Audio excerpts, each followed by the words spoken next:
चलिए भाई, good evening, शुभ संध्या, राधे राधे, जय श्री कृष्ण सभी साथियों को। बहुत बहुत स्वागत है साथियों, एक बार फिर से आप सभी का आपके अपने यूट्यूब प्लेटफॉर्म एमडी क्लासेस पर बहुत बहुत स्वागत है भैया। तो चलिए सभी लोग एक बार जोरदार तरीके से अपने इस सेशन को लाइक जरूर कर दीजिएगा और अपने जरूरतमंद साथियों के साथ शेयर भी करिएगा। हमारे साथ जुड़ चुके हैं भाई अनुराधा, गुड़िया रानी, चंदिका, मलिंगा, मनीषा, बहुत बहुत स्वागत है। उमेश मोस्ट वेलकम भाई, Jaideep, Suman most welcome most welcome most welcome.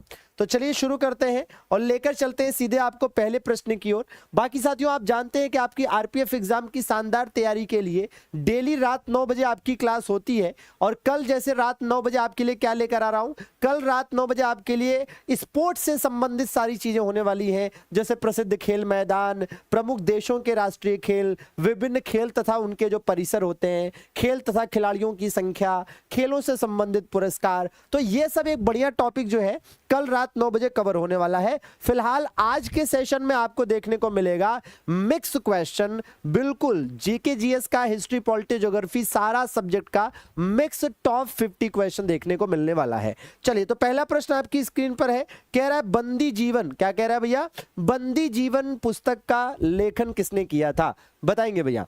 बहुत बढ़िया, स्वागत है भाई कोमल, स्वागत है भाई ज्ञानी, मोस्ट वेलकम भैया। चलिए तो राइट आंसर साथियों इसका क्या है भैया, राइट आंसर इसका है सचिन नाथ सान्याल। क्या है भैया, सचिन नाथ सान्याल। अब ध्यान दीजिए कि बंदी जीवन किसने लिखा है भाई, सचिन नाथ सान्याल ने लिखा है। ऐसी दीनबंधु मित्र किसके द्वारा, दीनबंधु मित्र के द्वारा एक किताब लिखी गई साथियों जिसका नाम है नील दर्पण, ठीक है ना। क्या नाम है इसका साथियों, नील दर्पण। और अगर आपको याद हो तो नील दर्पण किसके बारे में बताती है साथियों, 1859 के नील विद्रोह के बारे में बताती है, जो कि कहां पर हुआ था, जो कि साथियों बंगाल में हुआ था। कहां पर हुआ था, बंगाल में हुआ था नील विद्रोह, ठीक है। तो इसको एज इट इज आपको याद करना है, ठीक बात है। बाकी राम प्रसाद बिस्मिल, सरफरोशी की तमन्ना अब हमारे दिल में है, देखना है जोर कितना बाजुए का तिल में है, ठीक है ना। हाँ, आरपीएफ में सिलेक्शन होगा कि नहीं ये अभी से हम क्या बताएं, जो भी होगा देखा जाएगा, ठीक है ना। हाँ जी, बस मेहनत जारी रखिए, क्योंकि कहते हैं ना कि भैया हाँ जान लगा दो, है ना, जान लगा दो लेकिन जाने मत दो, ठीक है ना, जान लगा दो लेकिन जाने मत दो। भारत के किस स्थल की खुदाई से लौह धातु के प्राचीनतम प्रमाण मिले हैं, लौह धातु के प्राचीनतम प्रमाण की अगर हम बात करते हैं साथियों तो याद रखिएगा ये 1000 ईसा पूर्व के हैं। कब के हैं भैया, 1000 ईसा पूर्व के हैं। और यह भी ध्यान दीजिए कि ये साथियों कहां से मिले हैं, अतरंजी खेड़ा से मिले हैं। कहां से, अतरंजी खेड़ा से। और यहीं से उत्तर वैदिक काल शुरू हुआ, यहीं से क्या शुरू हुआ, उत्तर वैदिक काल शुरू हुआ। इसका मतलब यह है कि 1000 ईसा पूर्व से लोहे का इस्तेमाल शुरू हुआ। अच्छा, अगर आपसे कहा जाए लोहे के विशाल भंडार कहां मौजूद थे, तो भैया लोहे के विशाल भंडार कहां मौजूद थे, लोहे के विशाल भंडार की मौजूदगी की अगर हम बात करें तो ये साथियों मगध में थी। कहां पर थी, मगध में थी। एक बात और ध्यान दीजिएगा कि मान लीजिए अगर आपसे कहा जाए कि पहली धातु मानव द्वारा इस्तेमाल की गई पहली धातु कौन सी थी, तो तांबा थी साथियों। मानव द्वारा इस्तेमाल की गई पहली धातु कौन सी थी, तांबा थी। कब इसका इस्तेमाल शुरू हुआ था, 4000 ईसा पूर्व में इसका इस्तेमाल शुरू हुआ था, है ना। तांबे का इस्तेमाल कब शुरू हुआ था साथियों, 4000 ईसा पूर्व में इसका इस्तेमाल शुरू हुआ था।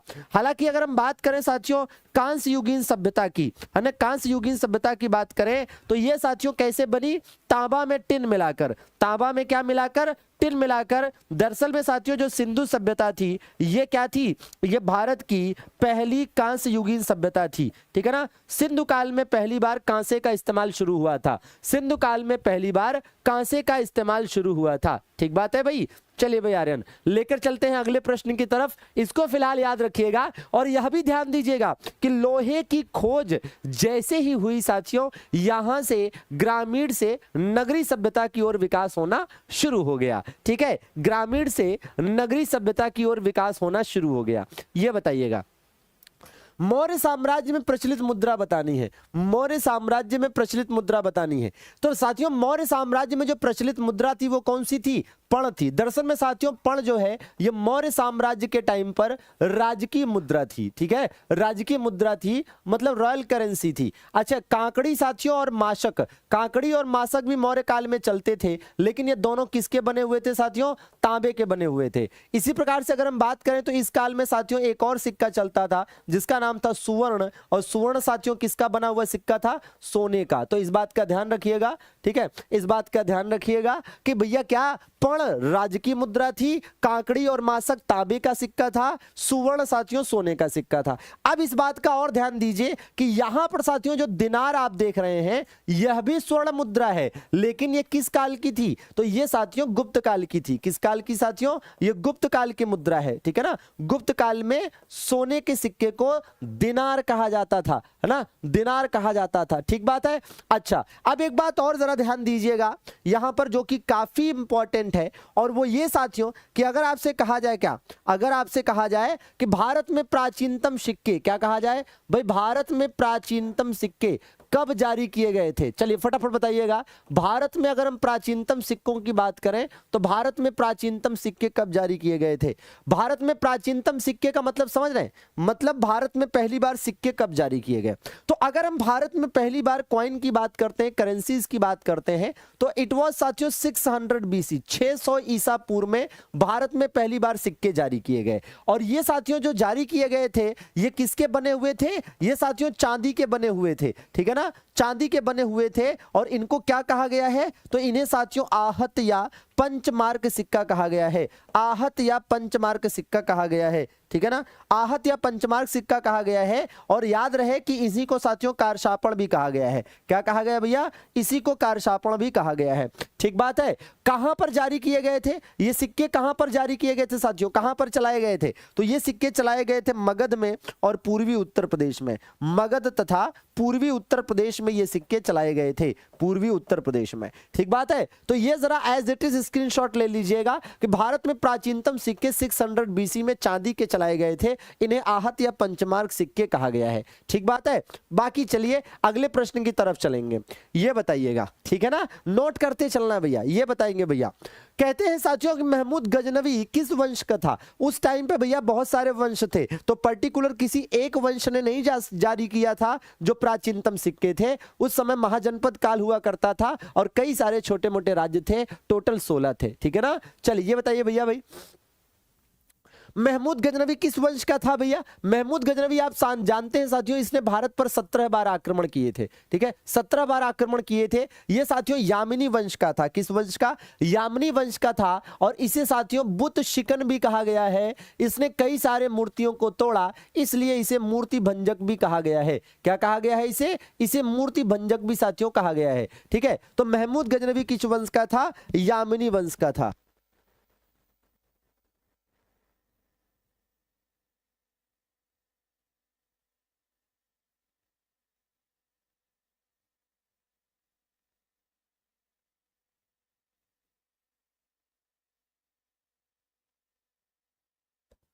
चलिए भैया, तो देखा जाए और आगे की चीजों को समझा जाए, ठीक है। तो यहां पर आप देखेंगे कि भैया यामिनी वंश के थे। और महमूद गजनवी के लिए एक बात और बताऊंगा साथियों कि तारीख ए यामिनी नाम की एक किताब है, तारीख ए यामिनी नाम की एक किताब है। तो कोई बता सकता है कि यह किताब किसने लिखी है? कोई बता सकता है कि यह किताब साथियों किसने लिखी है? तो बताइएगा जरा एक बार कमेंट करके कि यह किताब किसके द्वारा लिखी गई थी। हाँ जी, यह किताब किसने लिखी थी? तो भैया यह किताब लिखी गई थी उतबी के द्वारा। किसके द्वारा? उतबी के द्वारा साथियों लिखी गई थी। दरअसल में आप देखेंगे कि जो महमूद गजनवी है साथियों, महमूद गजनवी के साथ भारत आया कौन था? के साथ भारत कौन आए थे? के साथ भारत आए विद्वान कौन थे? तो एक बढ़िया सी ट्रिक आपको बताता हूं। के साथ भारत आए विद्वान कौन है? तो के साथ भारत आए थे कौन? इसके फूफा। आप कहेंगे सर फूफा? हाँ भैया फूफा। फूफा का मतलब हो गया क्या? एफ का मतलब फिरदौसी, इसके साथ आया था साथियों, ठीक है। फिर यू का मतलब हो गया उतबी, ये भी इसके साथ आया था। फिर एफ का मतलब हो गया फरूकी, ये भी इसके साथ आया। और फिर साथियों ए का मतलब हो गया अलबरूनी, तो यह भी इसके साथ आया, ठीक बात है। तो एज इट इज आपको याद करने की जरूरत है। चलिए अगले प्रश्न की तरफ चलें भैया, पक्का याद रहेगा। कई बार पूछा जाता है कि ये चारों, है ना, ये चारों किसके साथ भारत आए थे? तो इसी में से उतबी जो है इसने तारीख ए यामिनी नाम की किताब लिखी थी। चलिए ये बताइए। बहुत अच्छे भाई, गुनगुन, रामहित बताएंगे भाई, प्रांशु, ऋतु, संजू बताओ भैया क्या कह रहा है भैया। बहुत बढ़िया, शानदार, जबरदस्त, जिंदाबाद, ठीक है ना। भाई कह रहा है भारत के निम्नलिखित गवर्नर जनरल में से कौन सती सुधार के लिए प्रसिद्ध है। सती प्रथा का मतलब समझ रहे हैं भैया, सती प्रथा की बात करते हैं साथियों, तो ध्यान दीजिएगा जरा कि सती प्रथा की बात करें तो भैया अगर आपसे कहा जाए कि प्राचीनतम प्रमाण कहां से मिले हैं, सती प्रथा के साथियों प्राचीनतम प्रमाण कहां से प्राप्त हुए हैं। अब इसमें दो चीजें हैं क्या भैया, एक तो ये कि पहला साहित्यिक प्रमाण कहां से मिला है, ठीक है, साहित्यिक प्रमाण मतलब पहली किताब, और साथियों पहला अभिलेखी प्रमाण मतलब पहला अभिलेख जिसमें इसके बारे में बताया गया है, ठीक है ना। तो जरा ध्यान दीजिएगा कि भैया पहली किताब कौन सी है जिसमें सती प्रथा के बारे में बताया गया है, महाभारत में साथियों, जिसमें पांडु की पत्नी माद्री सती होती हैं, ठीक है ना। और इसी प्रकार से अभिलेख की बात करें साथियों तो एरण अभिलेख, जिसमें भाई बताया गया है कि गोपराज की पत्नी सती होती हैं। कौन साथियों, गोपराज की पत्नी, ठीक बात है। अब एक बात और ध्यान दीजिए क्या कि भैया सती प्रथा जो है पहली बार इस पर बैन, पहली बार इस पर बैन देखने को मिला कब, पहली बार इस पर बैन साथियों देखने को मिला अखिल भारतीय स्तर पर अकबर के समय में, जब इसने 1562 में, ठीक है, इस पर बैन लगाया 1562 में। हालांकि इसका अंत, सती प्रथा का अंत फाइनली कब हुआ साथियों, तो सती प्रथा का जो अंत हुआ है वो 1829 में हुआ है, राजा राम मोहन राय के प्रयासों से, राजा राम मोहन राय के प्रयासों से। किसके समय में साथियों, इस समय गवर्नर जनरल कौन था, तो इस समय गवर्नर जनरल हुआ करता था विलियम बेंटिक। कौन साथियों, विलियम बेंटिक इस समय गवर्नर जनरल हुआ करता था, ठीक बात है ना, बिल्कुल आपको ध्यान देने की जरूरत है, ठीक है भैया। तो चलिए राइट आंसर क्या हो जाएगा भैया, तो राइट आंसर हो जाएगा विलियम बेंटिक, ठीक है ना। चलिए तो ये पूरी बात ध्यान रखना है कि पहला साहित्यिक प्रमाण और पहला अभिलेखी प्रमाण का क्या मामला है 1829 में। ये बताइए कह रहा किस बादशाह के अंतर्गत मुगल सेना में सर्वाधिक हिंदू सेनापति थे, किस बादशाह के अंतर्गत साथियों, तो औरंगजेब के अंतर्गत। अब देखिएगा जैसे औरंगजेब के संदर्भ में क्या क्या चीजें मिल जाएंगी इस तरह से, जैसे एक चीज तो यह है कि भाई सर्वाधिक मनसबदार किसके समय में थे, सर्वाधिक मनसबदार अगर आपसे पूछा जाए तो साथियों औरंगजेब के समय में थे, ठीक है। इसी प्रकार से सर्वाधिक हिंदू मनसबदार पूछा जाए तब भी साथियों औरंगजेब के समय में ही थे, सर्वाधिक हिंदू मनसबदार पूछा जाए तब भी साथियों, ठीक है। और इसी प्रकार से कहा जाए कि सबसे लंबा शासनकाल किसका है, ठीक है, सबसे लंबा शासनकाल मुगलों में सबसे लंबा शासनकाल इसी का था साथियों, मुगलों में सबसे लंबा शासनकाल इसी का था। अच्छा मुगलों में सबसे बड़ा साम्राज्य भी इसी का था, मुगलों में सबसे बड़ा साम्राज्य भी साथियों इसी का था। और यह भी है कि भाई ये क्या करना चाहता था, ये भारत को साथियों दार उल हर्ब की जगह, दार उल हर्ब मतलब भाई ये काफिरों का देश की जगह, दार उल हर्ब की जगह दार उल इस्लाम बनाना चाहता था, ठीक है ना। दार उल इस्लाम मतलब सीधे शब्दों में आप समझिए कि ये चाहता था कि भारत क्या बने, इस्लाम का मतलब मुसलमानों का देश केवल बने, ठीक है ना, हाँ बनाना चाहता था, ठीक है। और इसी वजह से इसने क्या किया, अपने शासन का आधार क्या माना, अपने शासन का आधार साथियों इसीलिए इसने कुरान को रखा था, ठीक बात है ना। तो चलिए आंसर करते रहेंगे और बिल्कुल दबाकर जबरदस्त तरीके से। आइए अगला प्रश्न देखिए, कह रहा निम्नलिखित में से कौन नरम पंथियों में नहीं थे, फटाफट आंसर करेंगे भैया, फटाफट बताएंगे भैया, चलिए फटाफट। आर्यन बेटा तुम पढ़ लो, बाकी लोगों को छोड़ो, तुम पढ़ लो, ठीक है ना। हाँ जी देखो निम्नलिखित में से कौन नरम पंथियों में नहीं थे भैया, नरम पंथियों का मतलब समझ रहे हैं ना, नरम पंथियों का मतलब कह रहा है इसमें से कौन जो है उदारवादी नेता नहीं थे, उदारवादी नहीं थे, ठीक है ना। तो भैया इसमें से कौन उदारवादी नहीं था, बाल गंगाधर तिलक कहीं से कहीं तक उदारवादी नहीं थे, क्योंकि आप जानते हैं कि लाल बाल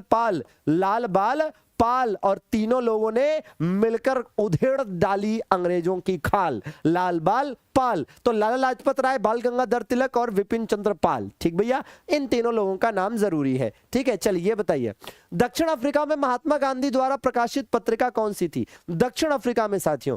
अब जरा ध्यान दीजिएगा, देखिए क्या है कि पत्रिकाओं से संबंधित कभी कभी क्वेश्चन बड़े खतरनाक आ जाते हैं भैया, ठीक है ना। हाँ जी भैया बहुत खतरनाक, जैसे अब आप कहेंगे सर जैसे कैसा खतरनाक प्रश्न है, जैसे मान लीजिए कि हम आपसे कहें कि न्यू इंडिया पत्र का संपादन किसके द्वारा किया गया था, ठीक है। अब इसमें दो चीजें हैं कि भैया बताइए कि साप्ताहिक रूप से जो न्यू इंडिया आता था उसके संपादक कौन थे, और जो दैनिक रूप से न्यू इंडिया आता था उसके संपादक कौन थे, चलिए फटाफट बताइएगा। फिलहाल तो इसका आंसर आप समझ रहे हैं कि भैया दक्षिण अफ्रीका से जो प्रकाशित हुआ वो इंडियन ओपिनियन था, ठीक है ना। नवजीवन पत्रिका साथियों गुजरात से संपादित होती थी, कहां से, गुजरात से ही एक और संपादित होती थी, कौन सी, यंग इंडिया, कौन सी साथियों? यंग इंडिया संपादित होती थी, ठीक है, हाँ जी, प्रकाशित होती थी। और हरिजन पत्रिका का संपादन कहां से होता था? प्रकाशन पुणे से होता था। तो भैया नवजीवन और यंग इंडिया ये दोनों कहां से निकाला जाता था? ये दोनों साथियों गुजरात से निकाला जाता था, और ये साथियों कहां से? पुणे से। ठीक बात है। अच्छा, अब इसमें जरा ध्यान दीजिए कि भाई ये साथियों किसका है? ये विपिन चंद्र पाल का है, और ये किसका है? ये एनी बेसेंट का है। बात समझ रहे हैं ना? हाँ जी। तो ये थोड़ी सी बारीकी ध्यान देनी पड़ेगी कि जो दैनिक था वो एनी बेसेंट का था, और जो साप्ताहिक था वो विपिन चंद्र पाल का था, ठीक है ना, वो विपिन चंद्र पाल का था। ठीक है भैया, चलिए, बिल्कुल, हाँ, बात तो सही है बेटा राघवेंद्र, ठीक है, हाँ जी, केवल कमेंट पढ़वाना, पढ़ाई मत करना तुम। चलिए अगले प्रश्न की तरफ चले भैया। चंद्रयान 3 मिशन के लैंडर को क्या कहा जाता है भैया? चंद्रयान 3 मिशन जो था साथियों, उसका लैंडर के नाम बताइएगा। बिल्कुल बिल्कुल, हिंद स्वराज बुक थी महात्मा गांधी की पहली, हिंद स्वराज जो है वो महात्मा गांधी की पहली बुक थी। चलिए, तो इसका राइट आंसर क्या हो जाएगा भैया? विक्रम हो जाएगा। क्या हो जाएगा? हाँ जी, विक्रम भीम हो जाएगा, विक्रम हो जाएगा भैया। देखिए, तो लैंडर की बात करें, यहां पर आप देख सकते हैं कि एक एक चीज को बताया गया है कि चंद्रयान 3 जो है लॉन्च किया गया था 14 जुलाई 2023 को, ठीक है ना, और ये साथियों सतीश धवन स्पेस सेंटर श्रीहरिकोटा से लॉन्च किया गया था, ठीक है। लैंड कब किया है इसने? चंद्रमा के दक्षिणी भाई ध्रुव पर, है ना, तो 23 अगस्त 2023 को साथियों, ठीक है। अब देखिए कितना 41 दिन लगा इसमें। भारत चौथा देश है जो कि चंद्रमा पर पहुंचा है, ठीक है, अमेरिका, चाइना और रूस के बाद। चंद्रमा के दक्षिणी ध्रुव पर सॉफ्ट लैंडिंग कराने वाला दुनिया का पहला देश है। चंद्रमा के दक्षिणी ध्रुव पर, साउथ पोल पर लैंडिंग कराने वाला पहला देश है,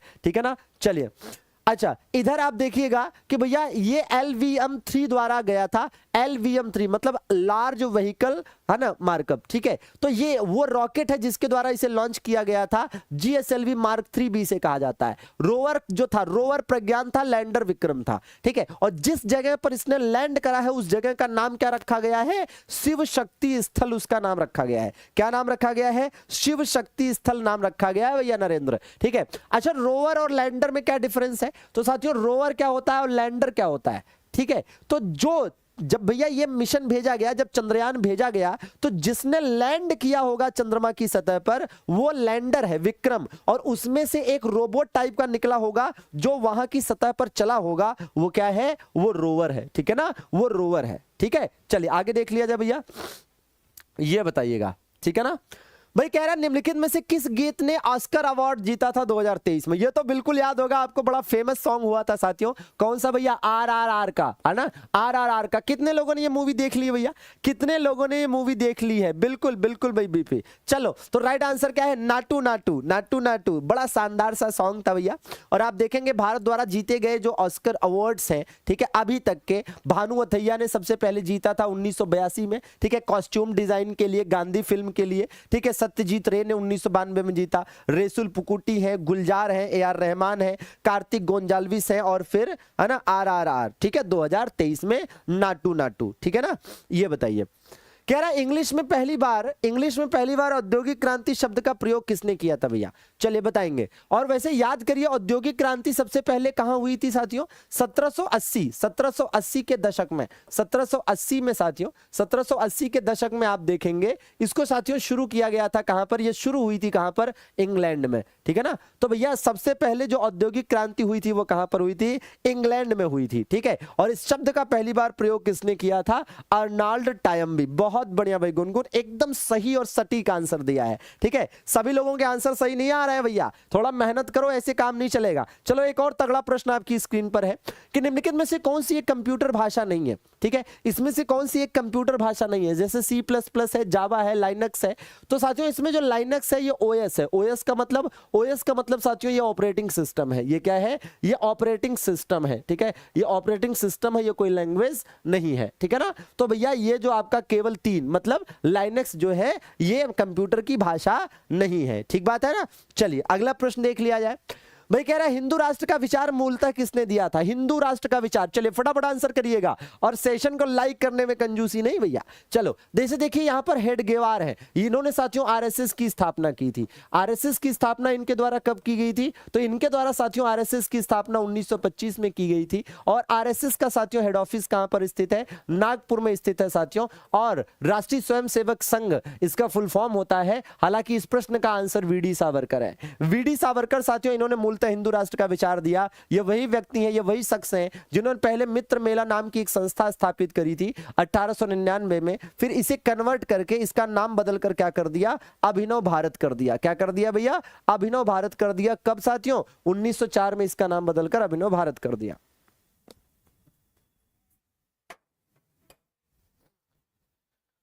चलिए तो बिल्कुल जबरदस्त धमाकेदार प्रश्न है भैया। अगले प्रश्न की तरफ चलें। वीर सावरकर साथियों, वीर सावरकर विनायक दामोदर सावरकर पहले व्यक्ति थे जिन्होंने 1857 के विद्रोह को भारत का पहला स्वतंत्रता संग्राम कहा और इस पर किताब लिखी, बुक लिखी। क्या? First war of independence, India's first war of independence. चलिए फटाफट बताइएगा। देखिए अब एक चीज जरा ध्यान दीजिएगा कि भारत में साथियों वन्यजीव अभयारण्य कितने हैं? कमेंट करके बताएंगे। भारत में वन्यजीव अभयारण्य कितने हैं? ठीक है, बायोस्फीयर रिजर्व, जैसे यहां पर ये बायोस्फीयर रिजर्व से क्वेश्चन है तो बताइए भैया कि भारत में बायोस्फीयर रिजर्व कितने हैं? बायोस्फीयर रिजर्व अर्थात जय मंडल आरक्षित क्षेत्र कितने हैं? ठीक है, अब बताइएगा इसी प्रकार से कि भारत में साथियों राष्ट्रीय उद्यान कितने हैं, और नोट भी करिएगा भारत में राष्ट्रीय उद्यान अर्थात नेशनल पार्क कितने हैं? भारत में साथियों टाइगर रिजर्व कितने हैं? क्या भैया? टाइगर रिजर्व साथियों कितने हैं? और बताइएगा कि भारत में साथियों रामसर साइट्स कितनी हैं? रामसर साइट्स कितनी हैं? और बताइएगा कि भारत में हाथी रिजर्व, एलिफेंट रिजर्व कितने हैं? हाथी रिजर्व कितने हैं? इसी प्रकार से बताइएगा कि भैया यूनेस्को की विश्व विरासत स्थल कितने हैं? यूनेस्को के विश्व विरासत स्थल साथियों कितने हैं? कमेंट करके बताएंगे। बहुत फैक्चुअल डाटा है भैया और अक्सर एग्जाम में आता है। रचनात्मक शहरों की सूची में यूनेस्को की तरफ से कितने शामिल किए जा चुके हैं? रचनात्मक शहर साथियों। अच्छा इसी प्रकार से अमूर्त सांस्कृतिक विरासत साथियों, अमूर्त सांस्कृतिक विरासत कितने हो चुके हैं? अमूर्त सांस्कृतिक विरासत भी बता दीजिएगा। चलिए फटाफट कमेंट आ जाने चाहिए सभी के। इस प्रश्न का राइट आंसर साथियों नीलगिरी बायोस्फीयर रिजर्व है, आप जानते हैं। और इसकी स्थापना कब हुई थी साथियों? वर्ष 1986 में हुई थी। वर्ष 1986 में हुई थी। ठीक बात है, बहुत अच्छे। देखिए तो वन्यजीव अभयारण्य अब नोट करते चलना 573 है। ठीक है, बायोस्फीयर रिजर्व कितने हैं? 18 है। राष्ट्रीय उद्यान 107 है। ठीक है, टाइगर रिजर्व 55 है साथियों। रामसर साइट्स 85 हो चुकी हैं, है ना। हाथी रिजर्व 33 हो चुके हैं। ठीक है, और इसी प्रकार से विश्व विरासत स्थल साथियों 43 हो चुके हैं। रचनात्मक शहरों की सूची में 8 शहर शामिल हो चुके हैं। और अमूर्त सांस्कृतिक विरासत कितना हो चुका है? 15 हो चुका है। तो बिल्कुल आपको याद करना है वन्यजीव अभयारण्य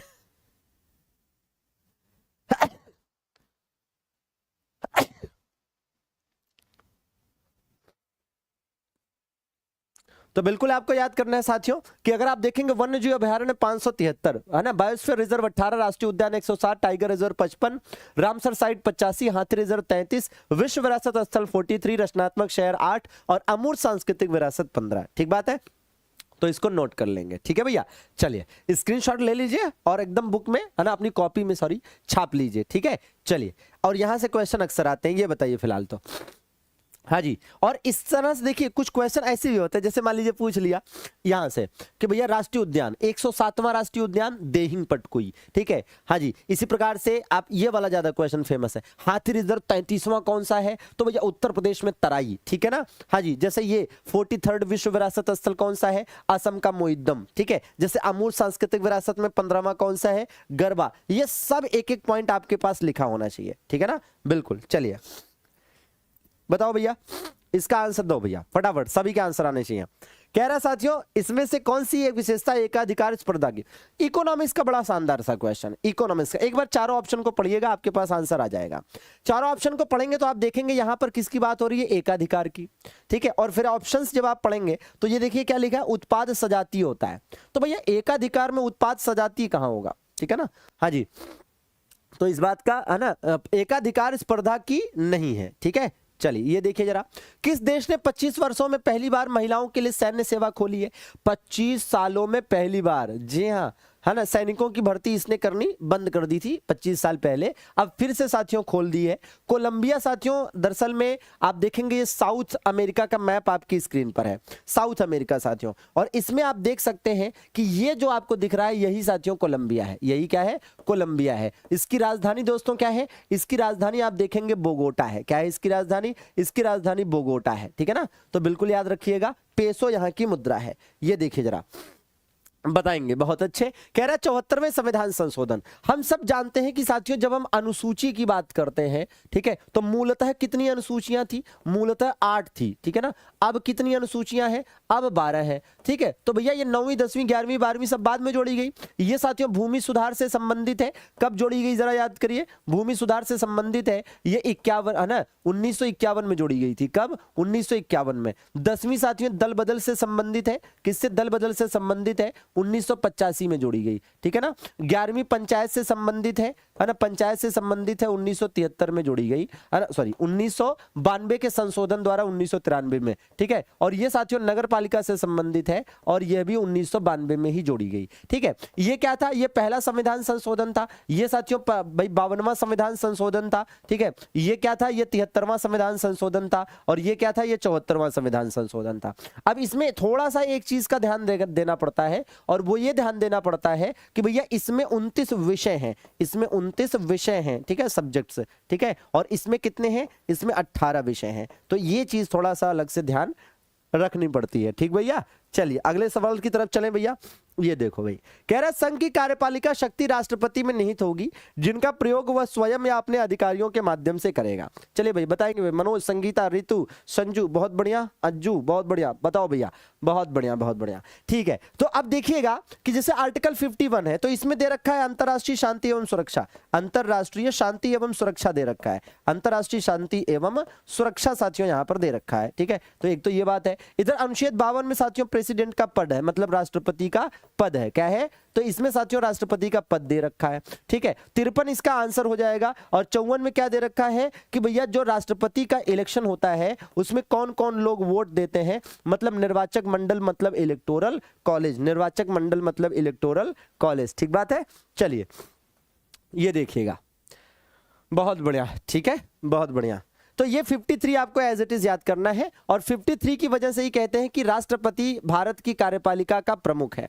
पृथ्वी की सतह पर दूसरा सबसे प्रचुर मात्रा में तत्व, देखिए पृथ्वी पर, अब जैसे ये क्वेश्चन पूछा जाता, पहले नंबर पर कौन है साथियों, पहले नंबर पर ऑक्सीजन है, और दूसरे नंबर पर क्या है, दूसरे नंबर पर सिलिकॉन है, ठीक है ना, दूसरे नंबर पर क्या है, सिलिकॉन है। अब एक चीज और है, अगर यही क्वेश्चन पूछता कि सर्वाधिक मात्रा में पाए जाने वाला धातु बताओ, ठीक है ना, सर्वाधिक मात्रा में पाई जाने वाली धातु बताओ, तब आपका आंसर जानते हैं क्या हो जाता, तब आपका आंसर साथियों हो जाता है एल्यूमिनियम। क्या हो जाता तब आपका आंसर एल्यूमिनियम हो जाता, ठीक बात है ना। हाँ जी, चलिए अगले प्रश्न की तरफ चले, ठीक है। ये बताइए जरा भाई, कह रहा है भारत के संविधान के अनुच्छेद, है ना, कौन से अनुच्छेद के तहत यह बताया गया है कि भारत के मुख्य न्यायाधीश और राज्य के राज्यपाल के परामर्श से उच्च न्यायालय की न्यायाधीश की नियुक्ति राष्ट्रपति द्वारा की जाएगी। क्या आपने कभी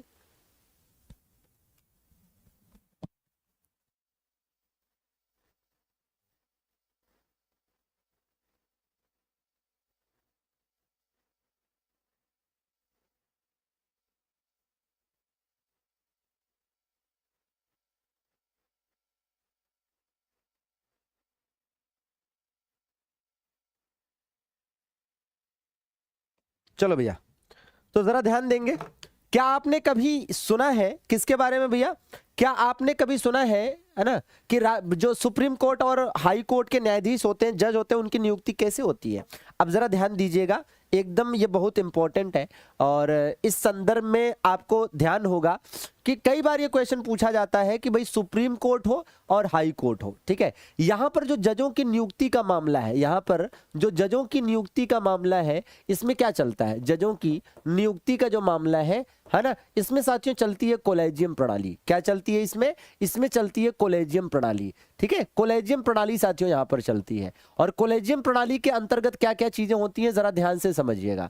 ठीक है, पहली बात तो यह है कि भाई सुप्रीम कोर्ट के जजों की नियुक्ति आर्टिकल 124 के तहत और हाई कोर्ट के जजों की नियुक्ति अनुच्छेद 217 के तहत की जाती है। ठीक है ना, कौन करता है साथियों ये नियुक्ति? तो ये दोनों ही नियुक्तियां साथियों किसके द्वारा की जाती हैं? ये नियुक्तियां साथियों राष्ट्रपति के द्वारा की जाती हैं, चाहे ये वाली हो और चाहे ये वाली हो। ठीक है, तो चाहे सुप्रीम कोर्ट के जजों को नियुक्त करना हो और चाहे हाई कोर्ट के जजों को नियुक्त करना हो, कौन करता है? राष्ट्रपति करता है। ये पहली बात ध्यान देना है। ठीक है ना। अच्छा, अब यहां पर क्या होता है, यहां पर देखिए, यहां पर दो चीजें हैं, एक तो भैया चीफ जस्टिस होगा, दूसरा अन्य जज होंगे। सेम कंडीशन यहां पर भी है कि भाई चीफ जस्टिस होगा और अन्य जज होंगे। ठीक है, अब यहां ये ध्यान दीजिए कि भाई चीफ जस्टिस की नियुक्ति के मामले में तो सीनियर मोस्ट जज का कंसेप्ट चलता है। क्या भैया? सीनियर मोस्ट जज का कॉन्सेप्ट चलता है। जो सीनियर मोस्ट जज होता है उसी को चीफ जस्टिस बनाया जाता है। अन्य जजों के मामले में क्या होता है कि chief justice of India plus 4 senior जजों की सलाह, प्लस 4 सीनियर जजों की सलाह जो है चाहिए होती है ना। तो प्लस 4 सीनियर जजों की सलाह यहां पर चाहिए होती है। ठीक है ना। लेकिन अगर हम बात करेंगे किसकी, अगर हम बात करेंगे यहां पर, तो सीधा सीधा है कि chief justice of India plus 2 senior जज,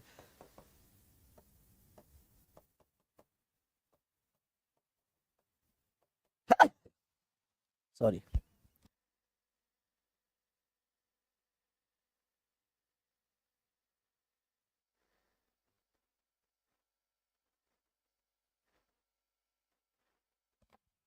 चलिए भैया, तो अब आप समझ गए होंगे कि इसका आंसर क्या होना चाहिए। तो भैया इसका आंसर होना चाहिए 217। ठीक है ना, हाँ जी 217। ठीक है, हाँ मेडिसिन खा के याद करोगे फिर तो हो चुका है ना, मेडिसिन खा के याद करोगे फिर तो हो चुका। चलिए भैया आगे देख लिया जाए। अगला देखिए, ये बताइएगा, डेडिकेशन के साथ पढ़ाई करो सब याद हो जाएगा। देख रहे हो सर्दी तगड़ी हुई है फिर भी पढ़ा रहे हैं आपको। हाँ, ये बताइए भाई, कह रहा है लोकसभा में राज्यों को किस आधार पर सीटें आवंटित होती हैं? लोकसभा में राज्यों को किस आधार पर? लोकसभा में आप जानते हैं कि भैया मैक्सिमम अगर हम सीटों की बात करते हैं, मैक्सिमम सीटों की बात करते हैं तो 550 हो सकती है। और वर्तमान में कितनी सीटें हैं भैया? वर्तमान में सीटें हैं 543। कितनी है भैया? 543 है। ठीक है, समझ रहे हैं ना, 543 है। ठीक है अब इतना खतरनाक गर्मी है, समझ नहीं आ रहा कि भाई एसी चलाई जाए या है ना बंद कर दी जाए, क्योंकि गर्मी इतनी है तो इसकी वजह से लग रहा है कि एसी चलाओ, और सर्दी हुई है तो लग रहा है कि नहीं नहीं एसी बंद कर दो, नहीं खूब हो चुका। चलिए फिलहाल ये बताइए, बहुत बढ़िया है ना, घर जाकर क्या करें, गर्म दूध पी लें। हाँ बात तो सही है, ज्यादा गर्म पी लें गला वाला निपट जाएगा। निम्नलिखित में से किस अधिनियम के तहत भारत में ट्राई, भाई ट्राई का फुल फॉर्म आप जानते ही हैं, कई बार पेपर में पूछा गया है ना, टेलीकॉम। क्या है ट्राई का full form? Telecom regulatory authority of India. तो कहां पर स्थित है भैया? ये साथियों स्थित है नई दिल्ली में। कहां पर स्थित है? नई दिल्ली में स्थित है। ठीक है, और इसकी स्थापना हुई थी 1997 में। कब भैया? 1997 में। अच्छा, 1997 में अगर आपको याद हो तो 1997 में ही बिम्स्टेक भी स्थापित हुआ था। क्या स्थापित हुआ था? 1997 में ही बिम्स्टेक की भी स्थापना हुई थी। ठीक है ना। चलिए अगले प्रश्न की तरफ चले भैया। भाई कह रहा है वेगनर के अनुसार महाद्वीपीय विस्थापन जिस दिशा में हुआ वह क्या है? वेगनर आप सब जानते हैं, वेगनर का महाद्वीपीय सिद्धांत। ठीक है ना, हाँ वेगनर का महाद्वीपीय सिद्धांत की अगर हम बात करें तो वेगनर के महाद्वीपीय सिद्धांत में यह बताया गया है कि भैया एक टाइम ऐसा था जब केवल एक ही सुपर कॉन्टिनेंट था और केवल एक ही सुपर ओशियन था। ठीक है ना, जो ओशियन था साथियों उसका नाम क्या था? उसका नाम था पैंथालांसा, मतलब केवल एक ही महासागर था और उसका नाम था पैंथालांसा, और एक ही सुपर कॉन्टिनेंट था जिसका नाम था पैंजिया। ठीक है ना, क्या नाम था इसका? इसका नाम था भैया पैंजिया। फिर क्या हुआ? फिर आप देखेंगे कि भैया आप देखेंगे ये 2 हिस्सों में टूट गया। ठीक है, ये 2 हिस्सों में टूट गया, और जो 2 हिस्सों में टूटा तो एक क्या बन गया? एक ऊपर की तरफ जो गया साथियों उसको क्या कहा गया? इसे कहा गया लॉरेशिया। अच्छा, लॉरेशिया को और क्या कहा गया? लॉरेशिया को साथियों अंगारा लैंड भी कहा गया। क्या कहा गया? अंगारा लैंड भी कहा गया। ठीक है, और नीचे वाला क्या कहलाया? नीचे वाला साथियों कहलाया गोंडवाना लैंड। क्या कहलाया? गोंडवाना लैंड। ठीक है, अब फिर क्या हुआ? आगे आप देखेंगे कि ये जो लॉरेशिया वाला पार्ट था, ये जो लॉरेशिया वाला पार्ट था साथियों, ये लॉरेशिया क्या हुआ? लॉरेशिया 3 हिस्सों में टूटा, नॉर्थ अमेरिका, यूरोप और एशिया। ठीक है ना, नॉर्थ अमेरिका, यूरोप और एशिया। ठीक है, और जो गोंडवाना लैंड वाला पार्ट था, ठीक है ना, जो गोंडवाना लैंड वाला पार्ट था वो बना साउथ अमेरिका, अफ्रीका, है ना, जो इंडिया वाला पार्ट है वो ऑस्ट्रेलिया और क्या अंटार्कटिका, ठीक है ना। तो जो भाई आप यूं समझिए कि जो नीचे के 3 है ना, जो नीचे के 4 महाद्वीप हैं, साउथ अमेरिका, अफ्रीका, ऑस्ट्रेलिया और अंटार्कटिका, ये आपके गोंडवाना लैंड का हिस्सा है। और जो ऊपर के 3 हैं, नॉर्थ अमेरिका, यूरोप और एशिया, वो क्या है, वो अंगारा लैंड का हिस्सा है, ठीक है। और ये चीज थोड़ी और स्पष्ट हो गई। और ये इंडिया जो है वो गोंडवाना लैंड का हिस्सा था, जो आगे जो है उत्तर की ओर ड्रिफ्ट करके खिसक कर आकर, ठीक है, एशिया में फिट हो गया, ठीक है। चलिए, इसीलिए भारत को गोंडवाना लैंड का हिस्सा आज भी माना जाता है, ठीक है। चलिए, और 225 मिलियन साल पहले की बात है जब ऐसी स्थिति होती थी कि केवल एक ही महाद्वीप था, पैंजिया, और एक ही महासागर था, ठीक है, पैंथालांसा, ठीक है ना। चलिए ये बताइए जरा, हाँ, दूध में हल्दी डालते हैं। चलिए बताइएगा, धरातल पर 1 डिग्री अक्षांश की दूरी निम्नलिखित में से किसके बराबर होती है। देखिए, अब एक चीज का ध्यान दीजिए, जैसे क्या होता है कि जो अक्षांश रेखाएं हैं वो इस तरह की हैं, ये अक्षांश रेखाएं हैं, ये क्या है, ये अक्षांश रेखाएं हैं, ठीक है। तो अक्षांश रेखाएं जो होती हैं, है ना, 2 अक्षांश रेखाओं के बीच में हमेशा दूरी कितनी होगी, 111 किलोमीटर होगी, 2 अक्षांश रेखाओं के बीच में। लेकिन जो इस तरह की रेखाएं होती हैं, जो इस तरह की रेखाएं होती हैं, ये क्या होती हैं, ये देशांतर रेखाएं होती हैं, ठीक है। और 2 देशांतरों के बीच की दूरी की अगर हम बात करते हैं, तब क्या होगा भैया, 2 देशांतरों के बीच की दूरी, 2 देशांतरों के बीच की दूरी की अगर हम बात करेंगे, तो इसमें इस बात का ध्यान रखना है आपको, ठीक है। 2 देशांतरों के बीच की दूरी में इस बात का ध्यान रखिएगा कि भूमध्य रेखा पर कितनी होती है, भूमध्य रेखा पर कितनी होती है, और ध्रुवों पर कितनी होती है, क्योंकि दोनों में डिफरेंस होगा, ठीक है, दोनों में बहुत बड़ा डिफरेंस होगा, ठीक है। तो भूमध्य रेखा पर कितनी होती है, भूमध्य रेखा पर होती है 111.3 किलोमीटर, ठीक है ना। और ध्रुवों पर कितनी होती है भैया, 0 होती है, कितनी होती है, 0। समझ रहे हैं, इस बात का ध्यान देंगे। क्यों भैया, ऐसा क्यों है, क्योंकि भैया जैसे भूमध्य रेखा से ध्रुवों की ओर बढ़िए, चाहे आप दक्षिणी ध्रुव की तरफ जाइए, चाहे उत्तरी ध्रुव की तरफ जाइए, 2 देशांतरों के बीच की दूरी लगातार कम होती चली जाती है, ठीक है ना। हाँ बिल्कुल भैया यादव जी। चलिए ये बताइए, चित्रकला की कौन सी शैली महाराष्ट्र से संबंधित है, जरा बताइए तो। चित्रकला की कौन सी शैली, फटाफट बताएंगे भैया। ये देखिए, जैसे अपना बिहार है, तो भैया बिहार में क्या है, बिहार में साथियों पटना चित्रकला शैली, ठीक है ना, पटना चित्रकला शैली है। और सबसे फेमस कौन सी है, मधुबनी चित्रकला शैली है। कौन सी भैया, मधुबनी चित्रकला शैली है।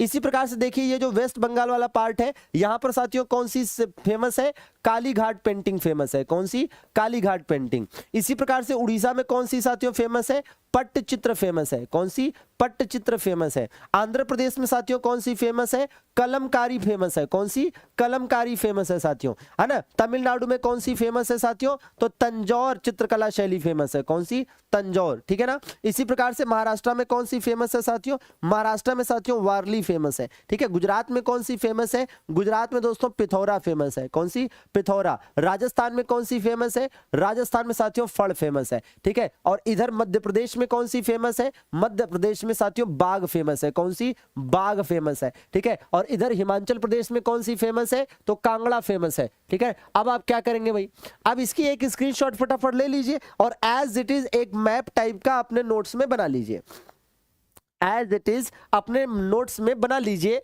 और ऐसे ही याद करना पड़ेगा, इसके बिना काम नहीं चलेगा, जैसे दिख रहा है ऐसे ही याद करना पड़ेगा, ठीक बात है ना।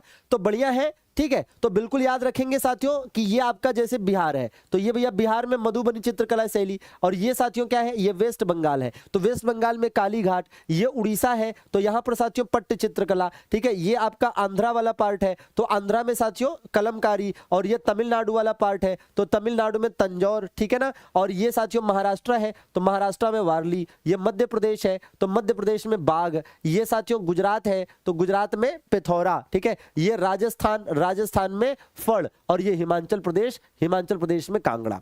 याद करने के लिए आप इसमें जुगाड़ भी लगा सकते हैं, जैसे मधुबनी तो ऐसे याद रहता है, मधुबनी, ठीक है। मधुबनी सबको पता है कि बिहार में है, और जिसको नहीं पता है वो ऐसे कर सकता है कि भैया बनी, बनी ठनी, ठीक है। हाँ, जिसकी बिहार में बनी, जेका बिहार में राजनीति में बनी, वही का सरकार दिल्ली में बनी है ना। हाँ, नीतीश बाबू जी का चाह ले उसकी सरकार दिल्ली में बन जाती है आजकल, ठीक है। तो बनी ठनी हो गया, ठीक है। बंगाल में काली घाट, तो काली घाट, जय काली कलकत्ते वाली तेरा वचन न जाए खाली, तो भैया काली कलकत्ते वाली ऐसे याद कर सकते हैं। पट्टचित्र, ठीक है ना, उड़ीसा, उड़ीसा में है साथियों पट्टचित्र, ठीक है।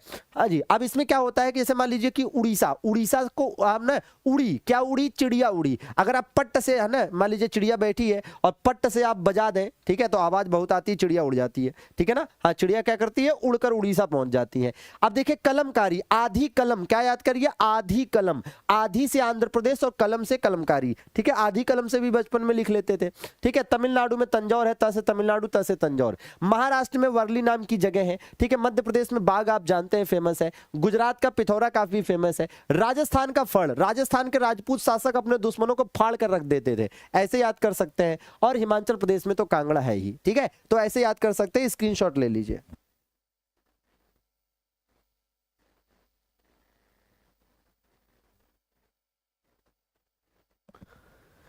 चलिए ये बताइए भैया, कह रहा पृथ्वी से आकार में छोटे ग्रह कौन से हैं, पृथ्वी से आकार में छोटे ग्रह कौन से हैं, बिल्कुल ये बताइए जरा। तो भैया राइट आंसर क्या होने वाला है इसका, शुक्र और मंगल, शुक्र मंगल और बुध, एक और ग्रह है शुक्र मंगल और बुध।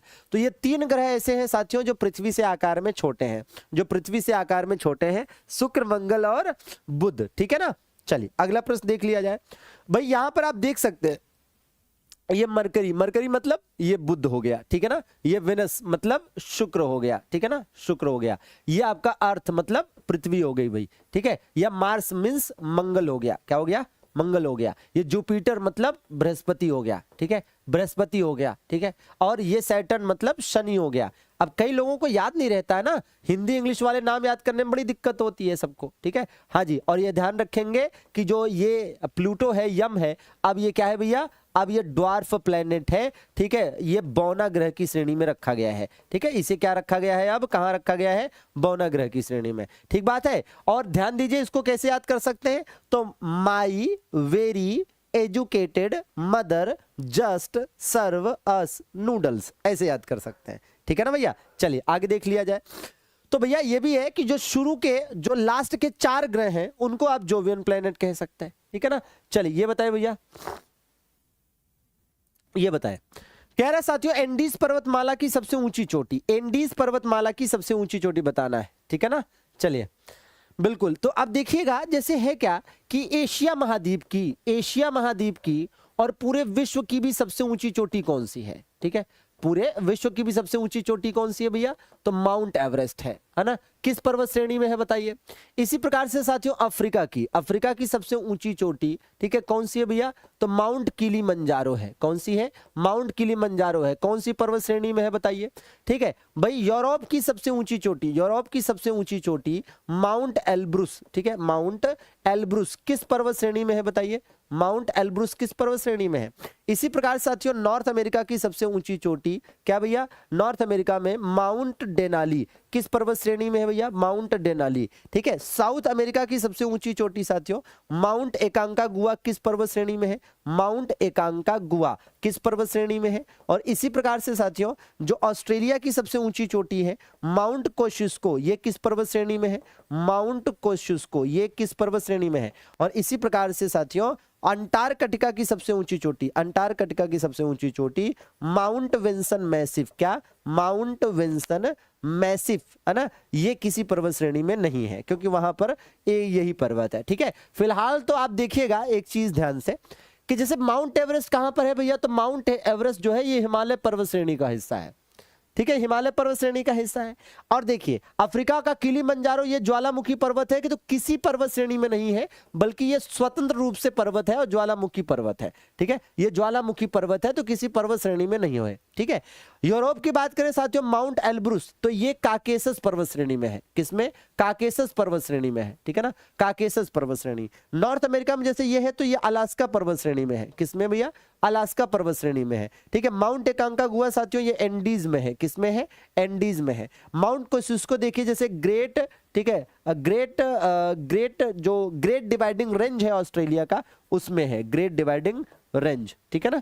तो ये आप याद कर सकते हैं, ठीक है। तो एज इट इज आप इसकी स्क्रीनशॉट ले लीजिए। ये दुनिया के अलग अलग महाद्वीपों की सबसे ऊंची चोटियां हो गई, साथ में ये बता दिया कि किस पर्वत श्रेणी में है, ठीक है। चलिए ये देखिए, निम्नलिखित दर्रों में से किससे होकर, निम्नलिखित दर्रों में से किससे होकर, ठीक है ना, हाँ जी भैया, निम्नलिखित दर्रों में से किससे होकर, ठीक है, निम्नलिखित दर्रों में से किससे होकर ले जाने का रास्ता है। इसके लिए आप एक छोटी सी ट्रिक याद कर लीजिए, जोशीले। क्या याद कर लीजिए, ट्रिक जोशीले याद कर लीजिए। अब इससे क्या फायदा होगा भैया, जो से क्या हो जाएगा, जो से हो जाएगा जोजिला, ठीक है ना, जोजिला हो जाएगा। और देखिएगा, और यहां पर साथियों क्या हो जाएगा भाई, सी से हो जाएगा श्रीनगर, और ले से क्या हो जाएगा, लेह, ठीक है। तो जोजिला दर्रा जो है इससे होकर श्रीनगर से लेह जाने का मार्ग है, श्रीनगर से लेह जाने का मार्ग है, ऐसे याद कर सकते हैं ट्रिक से, ठीक है। शिपकिला आप जानते हैं हिमाचल प्रदेश में है, चुंबी घाटी भी हिमाचल प्रदेश में है, बनिहाल जम्मू कश्मीर में है, ठीक है ना। चलिए अब जरा ये भी ध्यान दीजिए, ये जरा आप देख सकते हैं, ठीक है, हाँ जी, ये आप देख सकते हैं। अच्छा, ये एक जरूरी चीज है, ठीक है, कि चुंबी घाटी, अच्छा जरा इसको करेक्शन करिएगा कि चुंबी घाटी जो है ये सिक्किम में है, चुंबी घाटी कहां पर है, ये सिक्किम में है। और सिक्किम की एक जरूरी बात मैं आपको बताना चाहूंगा, जिसके लिए ये मैप लेकर आया हूं, बहुत इंपॉर्टेंट बात है। क्या है, देखिएगा, जैसे ये सिक्किम है, तो सिक्किम में साथियों एक यहां पर दर्रा है, और सिक्किम में एक यहां पर दर्रा है, ठीक है ना। ये वाला जो दर्रा है वो आप देख रहे हैं कि कहां जाने के लिए मार्ग दे रहा है, चाइना या तिब्बत जाने का मार्ग दे रहा है, दे रहा है ना। एक ये दर्रा है, और ये कहां जाने का मार्ग दे रहा है, ये भूटान जाने का मार्ग दे रहा है, ठीक है ना। अच्छा, अब ये ध्यान देना जरूरी है कि ये कौन सा है, तो ये भैया नाथुला दर्रा है, ठीक है, ये नाथुला दर्रा है। और ये वाला कौन सा है, ये जलेपला दर्रा है, ये कौन सा है, ये जलेपला दर्रा है, ठीक बात है। तो ये जरूरी है ध्यान देना, ठीक है, क्योंकि क्वेश्चन एग्जाम में ऐसे ही आता है कि सिक्किम में स्थित किस दर्रे से होकर चाइना जाने का मार्ग है, या किस दर्रे से होकर भूटान जाने का मार्ग है, तो ये इंपॉर्टेंट है, ठीक है। चलिए ये बताइए भाई, कह रहा महात्मा गांधी के राजनीतिक जीवन की निम्नलिखित घटनाओं को कालक्रम से बताना है, ठीक है भैया। तो जैसे देखिएगा, एकदम बिल्कुल आपको बताना, जैसे चंपारण है, तो ये साथियों गांधी जी का भारत में पहला आंदोलन या पहला सत्याग्रह था, पहला आंदोलन या पहला सत्याग्रह था, जो कि इन्होंने 1917 में किया साथियों, ठीक है ना। अच्छा, अहमदाबाद मिल मजदूर आंदोलन, ये गांधी जी की पहली भूख हड़ताल थी, ये गांधी जी की पहली भूख हड़ताल थी, जो कि गांधी जी ने 1918 में करी, जो कि 1918 में करी। और खेड़ा साथियों, ये गांधी जी का पहला किसान आंदोलन था, जी हाँ, किसान आंदोलन ये पहला था, ठीक है ना, ये पहला किसान आंदोलन था। तो ये भी साथियों इन्होंने 1918 में ही करा, ठीक है ना। अच्छा, असहयोग आंदोलन साथियों क्या था, ये इनका पहला अखिल भारतीय आंदोलन, मतलब अखिल भारतीय स्तर पर हुआ पहला आंदोलन, अखिल भारतीय आंदोलन में ये पहला था साथियों, और ये 1920 में हुआ, ठीक है। तो बहुत सारी चीजें हैं जो पहली पहली हैं। जैसे आप देखिएगा कि इनके द्वारा जो पहली पत्रिका संपादित की गई थी वो कौन सी थी, इनके द्वारा साथियों जो पहली बुक निकाली गई थी वो कौन सी थी, ठीक है। इनके द्वारा जो पहला भाषण भारत में दिया गया था, पहला जन भाषण जो भारत में दिया गया था वो कौन सा था, इनके द्वारा स्थापित जो पहली संस्था थी वो कौन सी थी, है ना, पहली संस्था जो थी वो कौन सी थी, समझ रहे हैं। तो ऐसे क्वेश्चंस है। तो पहली संस्था जो थी नटाल इंडियन कांग्रेस थी, जो 1894 में इनके द्वारा साउथ अफ्रीका में स्थापित की गई थी, ठीक है ना। अच्छा, पहली पत्रिका साथियों इनकी साउथ अफ्रीका में निकाली गई थी, जिसका नाम था इंडियन ओपिनियन। क्या नाम था, इंडियन ओपिनियन साथियों इसका नाम था, ठीक है ना। अब पहली बुक साथियों इनकी जो थी वो थी हिंद स्वराज, कौन सी थी, हिंद स्वराज थी साथियों। और पहला जन भाषण इन्होंने बनारस हिंदू विश्वविद्यालय के उद्घाटन समारोह में 1916 में दिया था। इस प्रश्न का राइट आंसर आप कैसे निकाल सकते हैं, देखिए भाई, असहयोग आंदोलन सबसे लास्ट में आएगा, चौथा, तो आप देखिएगा केवल एक ही विकल्प है जिसमें 4 सबसे लास्ट में आ रहा है, तो ऐसे भी आंसर निकल आएगा, ठीक है ना। हाँ जी, तो ऐसे आप याद कर सकते हैं। बाकी गांधी जी की, बाकी आप जानते हैं साथियों, गांधी जी की जो आत्मकथा है माय एक्सपेरिमेंट विद ट्रुथ, वो तो है ही, ठीक है ना। चलिए, तो ये पॉइंट्स एक जगह पर नोट कर लीजिएगा। ये बताइए भाई क्या कह रहा है, देखिए, संविधान सभा के अस्थायी अध्यक्ष, संविधान सभा के साथियों जो अस्थायी अध्यक्ष थे वो साथियों डॉक्टर राजेंद्र प्रसाद थे। संविधान सभा के अस्थायी अध्यक्ष, और या फिर कह सकते हैं कि कांग्रेस संविधान सभा के पहले अध्यक्ष कौन थे, ठीक है, तब भी साथियों यही होंगे। सच्चिदानंद सिन्हा को आप जानते हैं साथियों कि ये क्या थे, इन्हें साथियों बिहार का गांधी और बिहार का जनक कहा जाता है, ठीक है बेटा आयुष, है ना। और इधर प्रारूप समिति के अध्यक्ष कौन थे भैया, डॉक्टर भीमराव अंबेडकर थे, और इसीलिए अंबेडकर जी को संविधान का जनक कहते हैं, ठीक है। अंतरिम सरकार में जो कार्यकारी अध्यक्ष थे ये नेहरू जी थे।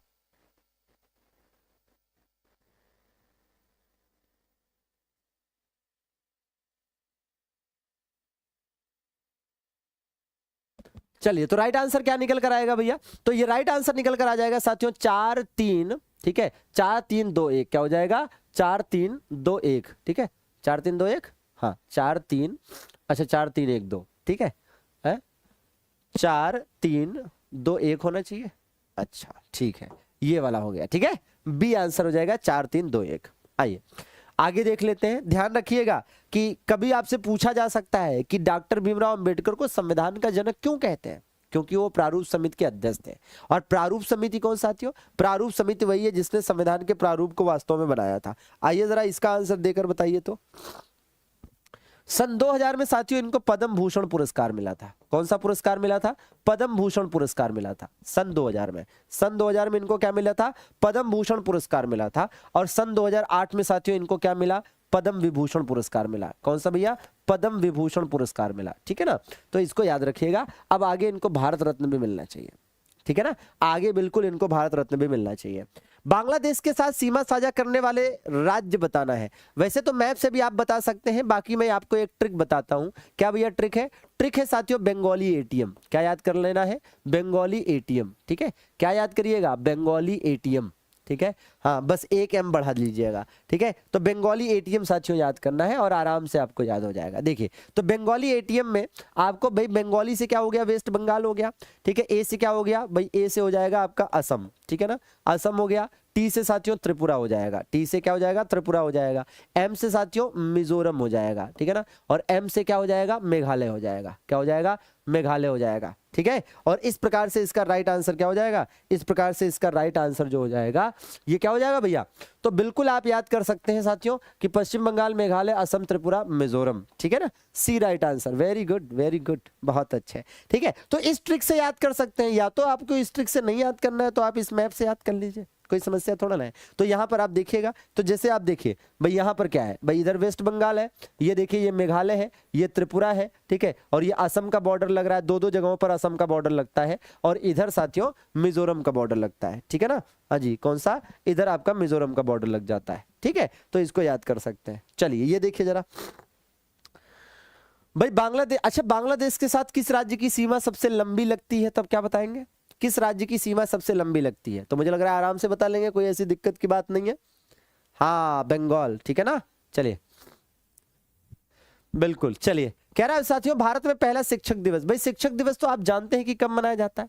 भाई शिक्षक दिवस साथियों 5 सितंबर को मनाया जाता है। कब? 5 सितंबर को एस राधा कृष्णन की याद में मनाया जाता है, सर्वपल्ली राधा कृष्णन की याद में मनाया जाता है, ठीक है ना। तो बिल्कुल ये साथियों 1962 से मनाया जा रहा है। अच्छा ये राष्ट्रीय शिक्षक दिवस होता है। एक होता है साथियों विश्व शिक्षक दिवस। विश्व शिक्षक दिवस कब होता है जरा बताइए? विश्व शिक्षक दिवस कब होता है ना। चलिए ये तो फिर भी आसान है। शिक्षा दिवस कब होता है भाई? शिक्षा दिवस कब होता है? शिक्षा दिवस के कुछ दिन बाद ही, 2 दिन बाद ही बाल दिवस भी होता है, ठीक है, बाल दिवस भी होता है। बाल दिवस कब होता है? हाँ जी, तो देखिए जरा, तो भैया ये हो जाता है आपका 5 अक्टूबर को, ठीक है, 5 अक्टूबर को हो जाता है। ये हो जाता है 11 नवंबर को और ये हो जाता है 14 नवंबर को, ठीक है ना। हाँ जी, इसमें ये वाला जो होता है साथियों ये अबुल कलाम आजाद के जन्म दिवस के उपलक्ष्य में होता है, ठीक है। और ये वाला जो होता है चाचा नेहरू के जन्म दिवस के उपलक्ष्य में होता है, ठीक है ना। हाँ एज इट इज याद कर लेना है। चलिए अगला प्रश्न देख लिया जाए। बिल्कुल भाई क्या कह रहा है साथियों? कह रहा है कि विश्व की तीसरी सबसे ऊंची पर्वत चोटी कौन सी है? तीसरी सबसे ऊंची भाई पहले नंबर पर कौन है? पहले नंबर पर माउंट एवरेस्ट है, ठीक है। दूसरे नंबर पर कौन है? दूसरे नंबर पर गार्डविन आस्टीन है K2। तो तीसरे नंबर पर कौन है? कंचनजंगा। और कंचनजंगा कहां पर स्थित है भाई? कंचनजंगा साथियों सिक्किम में है। कहां पर है? सिक्किम में है साथियों, ठीक है ना, सिक्किम में है, ठीक है। हाँ जी ये बताइए भाई, बहुत अच्छा। कह रहा है सुरकोटदा साथियों कहाँ स्थित है? सुरकोटदा की अगर हम बात करेंगे तो यह भी आप जानते हैं कि सुरकोटदा साथियों जो है यहाँ से घोड़े के अस्थि पंजर में मिले हैं। क्या मिले हैं?